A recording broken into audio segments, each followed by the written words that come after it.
Manutenção está queda um reto está na Jula Baseball Park. Nós estamos em San Nicolás porque nós está aqui passou para vários dias acaba, várias semanas e a comecei a nos meses de relação e por tratar também de que o Jula Baseball Park falta de manutenção. Mas só nós sabemos aqui que nós tomamos nota de fora parte para foco começando de parte para foco caminho bisa caminho que curar falta de parte reverb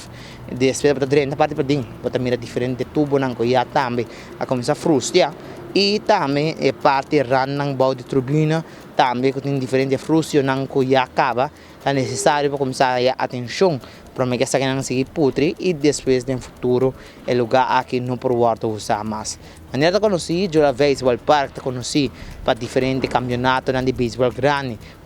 último tempo da base da tem aqui tem, entre outro time de Holanda esta também campeonato de 3-4 dias, esta era 2 semanas largo aqui na Aruba e também na benda notificados que parte de curar também, para começar a ninguém com erva, etc. E tá pedi também para atenção, mirando que no momento que nós chegamos aqui, nós estamos onde representando também de FFT, que avisa que pouco a pouco nós estamos indo com a parte de manutenção, mirando que a situação está passa com os times para trás de baixo e segundo o budget duna, nós estamos indo para expandir e parte de renovação de Jula Baseball Park e nós estamos trabalhando na situação tiki-tiki. Pues essa informação não nos tem baboso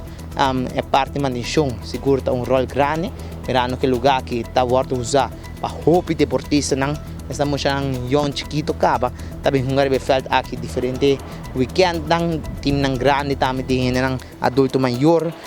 yung bisa em 50, 60 anos também hungar diferente campeonato lang também aqui riba e seguro na desejar de estar bom feld com maneira bisa safe. Esperei mensagem aqui chega na departamento ng concerni na instância ng fundação ng que é responsável para Jula Baseball Park. I'm Joshua Bryson para 24horas.com. Luego da que nos está para mim de notícia.